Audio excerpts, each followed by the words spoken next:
Programa Novo Alvorecer, trazendo boas novas para você. Uma realização Assembleia de Deus de Caratinga. Meus irmãos, que a graça e a paz do nosso Deus esteja com você mais uma vez. Programa Novo Alvorecer chegando para abençoar você e também a sua família. Você que nos assiste pela TV aqui na região de Caratinga ou mesmo pela internet em qualquer lugar do mundo, receba o nosso abraço e a gratidão pelo seu carinho e pelo seu prestígio. Este programa é uma realização da Igreja Assembleia de Deus, Templo Central, em Caratinga, Minas Gerais. Os nossos cultos acontecem toda terça, quinta e domingo, às 19 horas. E convidamos você para participar conosco de um dos nossos cultos. Com certeza será bênção para as nossas vidas estarmos cultuando ao Senhor juntos. Programa de hoje, conteúdo da lição de Escola Bíblica Dominical. Nós vamos ao intervalo rapidinho e voltamos já já.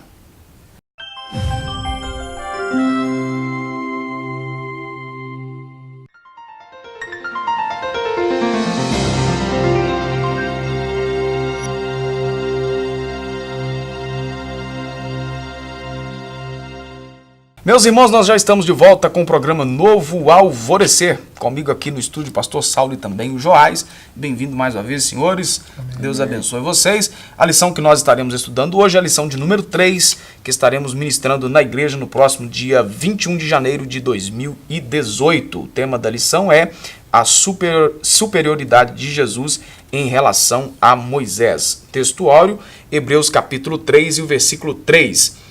Porque ele é tido por digno de tanto maior glória do que Moisés, quanto maior honra do que a casa tem aquele que a edificou.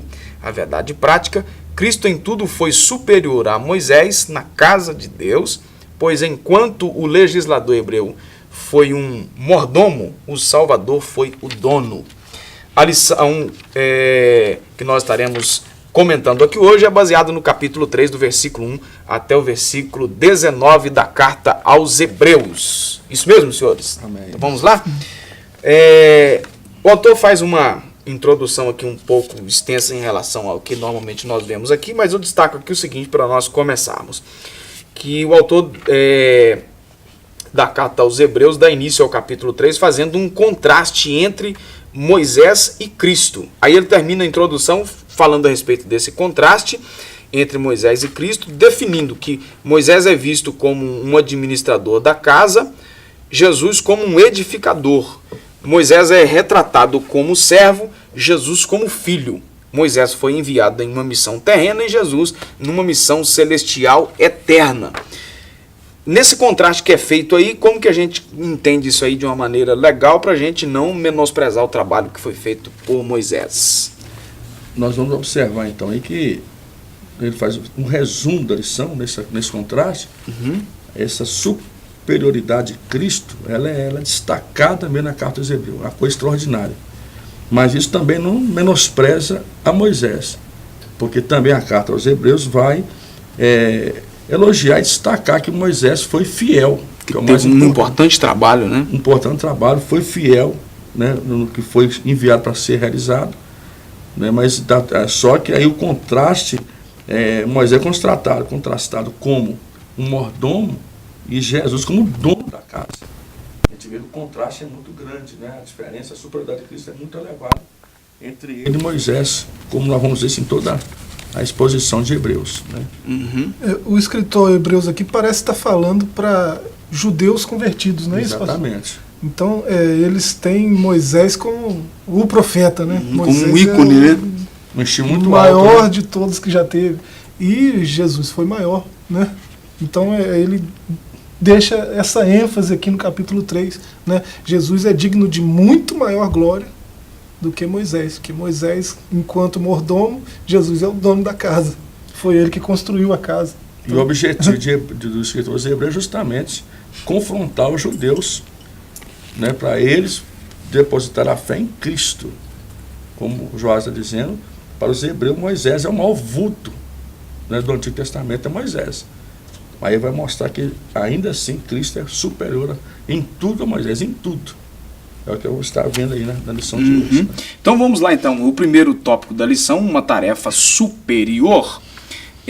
Aí o comentarista vai colocar aqui alguns subtópicos, né, 3 especificamente.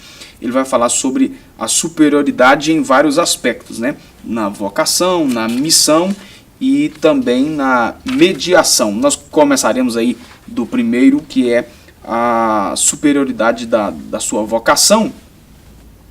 E o comentarista vai colocar o seguinte, que o autor introduz na seção dos versículos 1 até o versículo 6, né, que pode ser conferido aí para quem tem a revista. Quem não tem, aí é o capítulo 3 da carta aos Hebreus. Você pode conferir aí o que a gente vai falar agora aí, que é tomando então num ponto de partida o que havia dito anteriormente, que Jesus era o autor e mediador da nossa salvação. Aí já lá no finalzinho desse subtópico ele coloca que os leitores de Hebreus não deveriam ter dúvida alguma de que Jesus, como aquele que os conduzia ao destino eterno, era em tudo superior a Moisés, a quem coube a missão de conduzir o povo a Canaã terrena. E aí, como que a gente entende isso aí? É o que nós já estamos, né, desde o início aqui da introdução. A própria vocação de Jesus é superior, no sentido que o objetivo de Moisés é conduzir ao povo a uma terra, um ambiente terreno, né?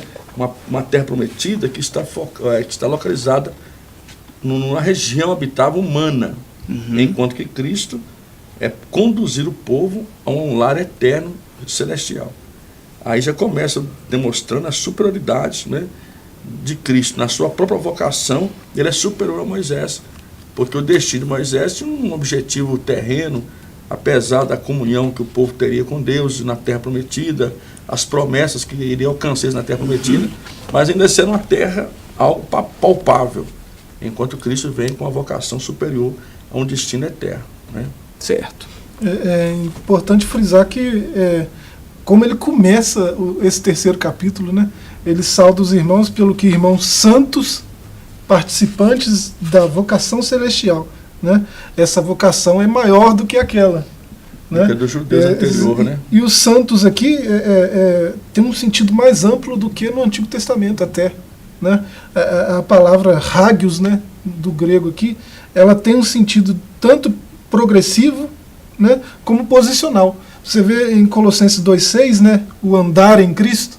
Andar em Cristo é progressivo. Essa santidade, ela vai progredindo. É um ato contínuo, né? Ela tem um sentido progressivo. E 2 Coríntios 5,17 vai falar da posicional. Vocês estão em Cristo.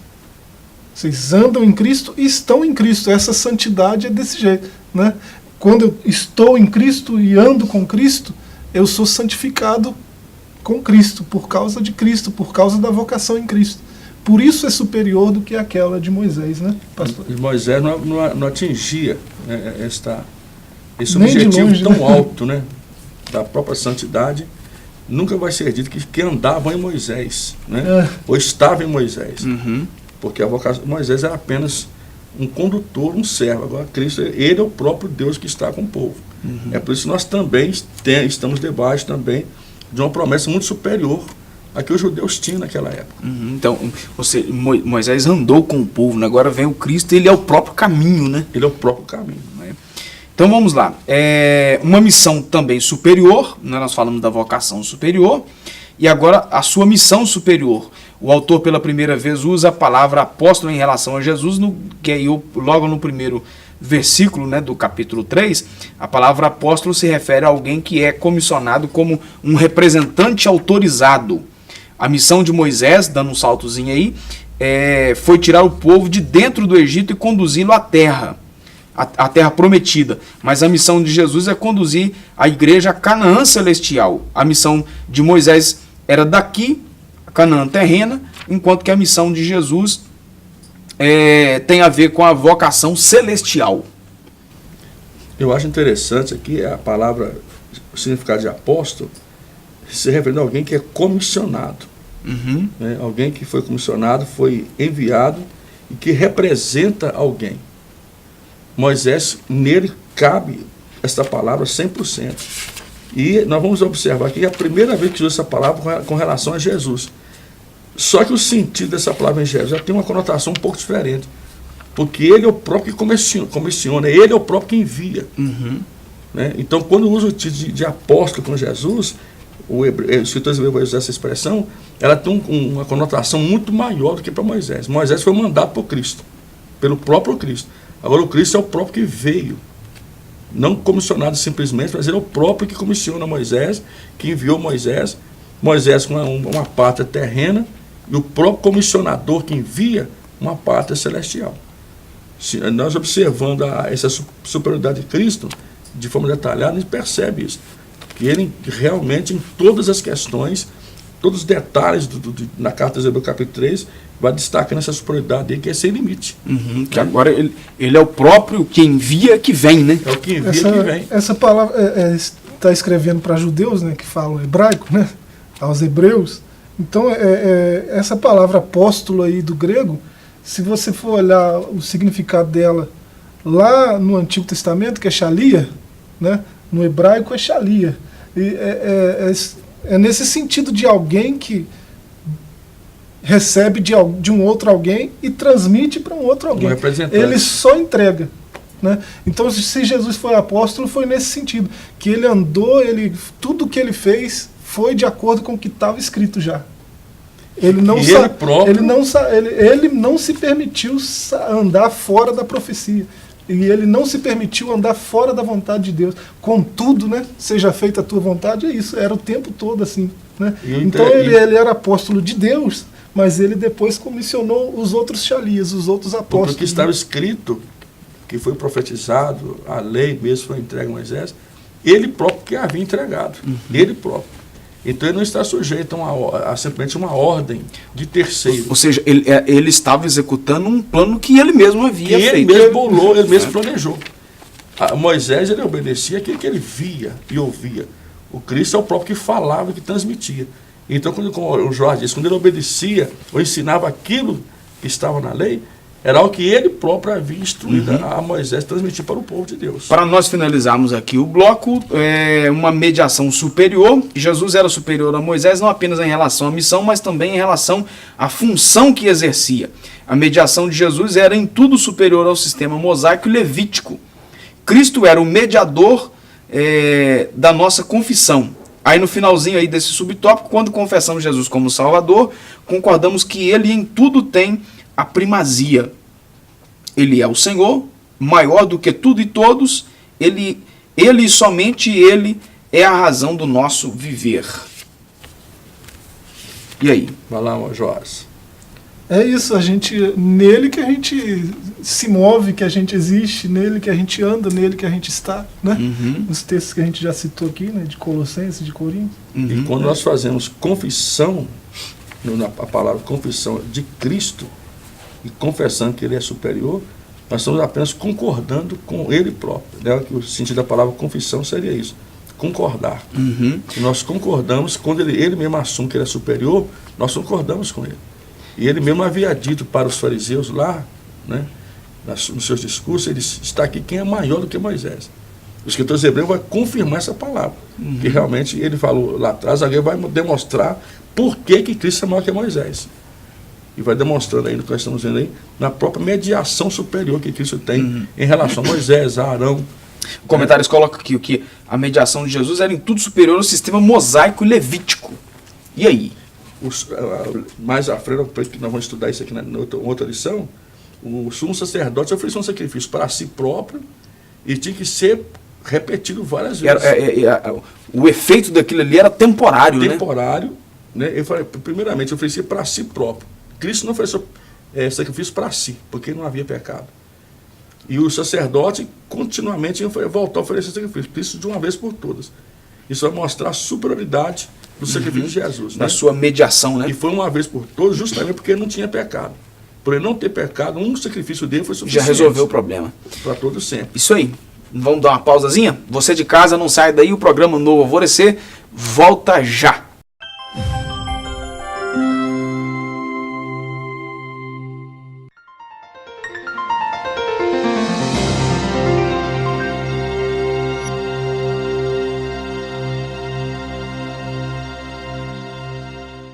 Já estamos de volta com o programa Novo Alvorecer e agora para o segundo tópico da nossa lição.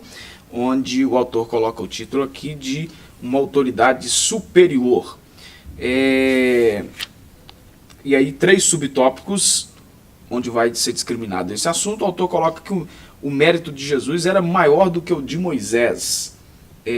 Nosso Senhor Jesus era o construtor do edifício, da casa de Deus, e não apenas o mordomo como fora Moisés. Sobre o construtor, não apenas um administrador. O autor ao Hebreus, ele faz uma alusão aí, ele até repete, né, Números 12, 7, né, que ele fala que Moisés foi fiel, né, ao que construiu, como também foi Moisés em toda a sua casa. Né, Moisés foi fiel em toda a casa que o Senhor mandou ele construir. Essa casa aqui está falando de família, né? Aquele ajuntamento todo, falam de 6 milhões de pessoas, não é isso? Aquele ajuntamento todo era uma família, um povo, uma família. Então, ele estava mordomo daquela família, né? Isso está escrito lá em Números 12, 7, o escritor de Hebreus repete aqui. Então, ele foi mordomo, ele não foi o dono da casa. Alguém edificou a casa. E ele só administrou. Agora, Cristo já não é mais um mordomo. Já é ele o próprio edificador, né? E isto que nós vamos, nessa superioridade, que vai nos fascinar, vai nos mostrar que nós, entendendo isto, nós temos que nos levar a ter mais fidelidade ao Senhor por isto. Porque ele é o próprio edificador, é o próprio construtor da casa. Assim como os judeus foram fiéis a Moisés, a sua palavra sem precisavam ser fiéis também a Jesus. Nós, muito mais agora, somos fiéis a Jesus, que é muito maior que Moisés. Se você é fiel a um mordomo, um administrador, muito mais ser fiel ao edificador, que é o próprio dono da casa. Agora, essas coisas davam um choque demais nos hebreus, né? Nós não conseguimos entender ou compreender o impacto que foi essa mensagem de Hebreus para os judeus. Para nós gentios, não tem o mesmo peso que tem para eles. Porque a gente lê a história num todo, né? Eles vêm vivendo isso há milênios, né? E milênios até hoje. Tem Moisés numa estima elevadíssima, né? Um homem de um vulto grande na história hebreia. Aí vem os escritores hebreus dizendo que este Moisés, apesar de toda a sua honra, ele é muito menor do que Cristo. A gente vê esses impactos disso nos próprios dias de Jesus, né? Os embates que ele teve. E eles, dos desafios que os judeus lançaram sobre Cristo foi isso. Você é maior do que Moisés? Maior que nosso pai Abraão? Maior que nosso pai Abraão? Então, Jesus estava demonstrando que era. E agora vem os escritores hebreus confirmando isso de forma detalhada. E isso para os judeus foi um impacto muito grande, ter que abrir mão de Moisés para abraçar Cristo. Nós, os gentios, não temos tanta dificuldade sobre isso. De entender esse impacto tão profundo que foi para os judeus, né? Mas o que vai levar nós, como a igreja de Cristo agora, ao ver que o nosso Senhor não é apenas um administrador da casa, mas ele é o próprio edificador, nos levar a ter muito mais fidelidade a ele do que os judeus tiveram para com Moisés. É isso que o escritor hebreu vai lá na finalização dessas aplicações, é o que ele vai estar mostrando. Se os judeus foram fiéis a Abraão, Isaac, foram fiéis a Moisés, ao sacerdócio, muito mais nós, como igreja, que não estamos mais apenas vivendo uma sombra, mas vivendo a própria realidade das coisas espirituais em Cristo Jesus. E agora temos o dever, né? O dever. Agora, seria muito fácil aí, como na cabeça de muita gente que não entende nada das coisas espirituais, Deus simplesmente abrir a cabeça do homem e colocar isso lá dentro, né? Mas há necessidade do próprio ser humano em si abrir o coração para entender essas coisas, né? É lógico que há uma ação do Espírito Santo na vida, né, da gente, da igreja, enfim, mas as coisas não devem acontecer de uma forma robótica, né? Aí tem a participação humana, que é a fé. A aceitação, né? A aceitação pela fé. E a reação que a fé traz é a fidelidade. Porque nós temos a fé para você crer, mas você tem a fé no sentido de fidelidade. Né? É a fé em ação que vai gerar fidelidade ao Senhor. Porque se Deus simplesmente abrisse nossa mente e colocasse lá dentro, não teríamos escolha de crer ou deixar de crer. Seria obrigatoriedade, né? É. Agora, esse segundo subtópico aqui, eu achei o ponto, né, eu me identifiquei muito com isso aqui, né, existem coisas, alguns temas que a gente, né, assimila melhor, né, mas eu achei isso aqui fantástico. O que o autor coloca aqui nesse segundo subtópico do perigo de ver, mas não crer, aí o texto, né, de Hebreus 3:9, que viram por 40 anos as minhas obras. Aí olha o que o autor coloca, que erra quem pensa que só acredita quem vê. É um pensamento aí, né, geral, né? Para ver, para acreditar eu preciso ver, né? Então, erra quem pensa que só acredita quem vê. Parece que quem muito vê, menos acredita. Acaba ficando acostumado com o sobrenatural. Para algumas pessoas, o sobrenatural se naturaliza. Talvez seja um dos pontos mais importantes dessa lição, né, irmão Joás? Os judeus, muitas dúvidas que nós temos dificuldade até para explicar uma criança nossa hoje, os judeus não tiveram esse problema. Se um garoto judeu perguntasse ao pai, pai, Deus existe?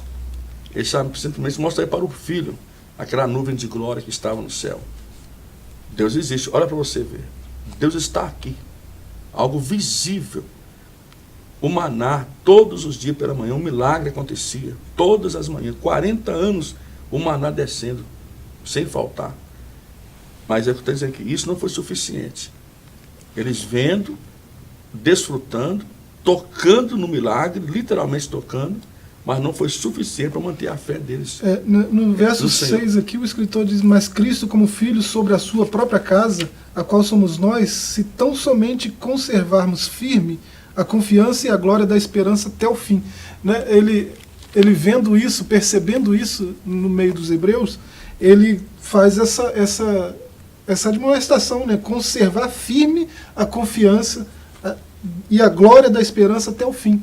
Né? Porque Deus tem uma casa, né? Uma família. Nós não servimos. Hoje, muita gente tem essa dificuldade também de entender isso. Nós não servimos a um Deus esquizofrênico, que tem dupla personalidade, que hoje tem um povo, amanhã tem outro. Não, Deus tem um povo, uma família. É uma família. Deus quer se relacionar com a humanidade. A humanidade que aceita Cristo é povo de Deus. Isso aí. Então, esses judeus estavam tendo dificuldade de entender isso. Deus tem uma casa, né?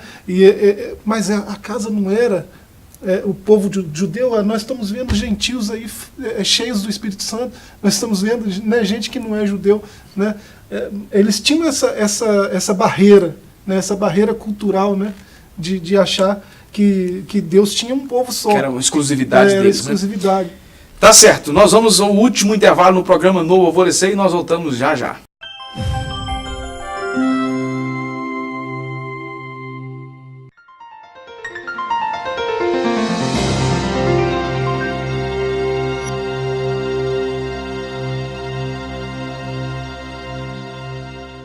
De volta com o programa Novo Alvorecer, e ficou aí o terceiro subtópico do segundo tópico para a gente concluir, né? Para quem está com a lição aí vai entender facilmente o que a gente está falando aqui, mas é porque dentro do assunto que a gente estava, a gente não concluiu porque o tempo do bloco se foi. Sobre o perigo de começar e não terminar, que foi o que aconteceu com a gente aqui agora. Nós começamos e não terminamos. Com essas palavras, o autor mostra o perigo então desse começar e não chegar, de andar, mas se desviar. Alguns do antigo povo de Deus haviam começado bem, mas terminado mal. Muitos caíram pelo caminho, desistiram da estrada. E aí? Você vê, desde lá de Êxodo 19, né, o concerto que Deus fez com o povo, né, como se fosse um contrato pré-nupcial, né, vocês agora vão ser minha família, então nós vamos fazer um contrato. Vocês não podem isso, não podem aquilo, vocês devem fazer assim. Né? Então isso foi... o povo tinha que andar com Deus e ter comunhão com Deus. E você vê que esse povo não atingiu essa expectativa de Deus. Uhum. Né? Então, esse povo que viu milagres extraordinários se acostumou com aqueles milagres. Né? Você vê lá em Números 14, que é o que o escritor aos Hebreus chama atenção aqui, né? Daquilo que aconteceu lá na tentação no deserto, que ele chama, né? Eles estão em Cades Barneia, né? Os espias voltaram depois de 40 dias de espiar a terra. 13, 14, né? 13. No 14, o povo se rebela, o povo inteiro, todo o povo, toda a nação se voltou contra Moisés. Menos Josué e Caleb. Queriam matar Moisés e voltar para o Egito. Matar Moisés e voltar para o Egito. Eles estão no limiar da terra. Eles querem matar Moisés e voltar para o Egito. Aí Deus intervém. Deus falou, não, vocês não vão entrar no meu descanso, não. Ou seja, saíram e estavam se perdendo pelo caminho, né? Eu tenho dito uma frase que é o seguinte, que o segredo do sucesso de qualquer coisa que você vai fazer, o que determina o sucesso é a maneira como você termina. Não é o começar. Não é o começo. Você pode começar, Salomão falou isso, né? Você pode começar, às vezes, não tão bem, mas no decorrer da caminhada você amadurece, corrige os erros e termina bem. E isso aí na nossa caminhada de fé, na nossa caminhada ministerial, na nossa caminhada familiar, independente de qualquer área, nós precisamos nos esforçar e programar para a gente terminar bem, né? Amém. Não é isso, pastor? Aí agora o terceiro tópico para a gente terminar. Vamos fazer um apanhado geral aí, pastor Saulo? O que a gente pode destacar nisso aí para a gente finalizar? O primeiro subtópico é o período de ouvir, mas não atender, né? E eu acho interessante, já que nós vamos fazer só um apanhado geral aqui, é que aquelas expressões que nós vamos ouvir na palavra, muitas vezes, né? Quem tem ouvidos, ouça. Uhum. Ouvir não é apenas o fato natural de você escutar, ter audição, mas é pôr em prática, obedecer. E o que nós vamos ver aqui dentro do que já foi falado aqui sobre começar e não terminar, os judeus eles começaram, mas não deram ouvido às admoestações. Daquele povo que saiu do Egito, só 2 que entraram na terra prometida. Começaram muito bem. A euforia, atravessando o Mar Vermelho, mas não chegaram até o final da história. Por quê? Justamente por causa disso. Porque eles ouviam, mas não atendiam. E é o perigo que nós corremos da mesma forma nos nossos dias. Nós devemos evitar de repetir o mesmo erro que o povo de Deus anterior cometeu. De ouvir e não atender, não praticar o que está ouvindo. Isso traz um endurecimento do coração. Não é? Certo. Sobre a humilhação do servo aí, a humilhação de Jesus que teve início do esvaziamento da sua glória. Isso aqui é interessante demais. Ele disse que assim se cumpriu cada detalhe da profecia a respeito do servo sofredor. Né? Ele andou de acordo com tudo que estava profetizado. Né? Ele obedeceu a palavra sendo a palavra. Né? É muito interessante. Sobre um exemplo a ser seguido, pastor Saulo. Se Moisés foi seguido por tanto tempo, muito mais Jesus, né?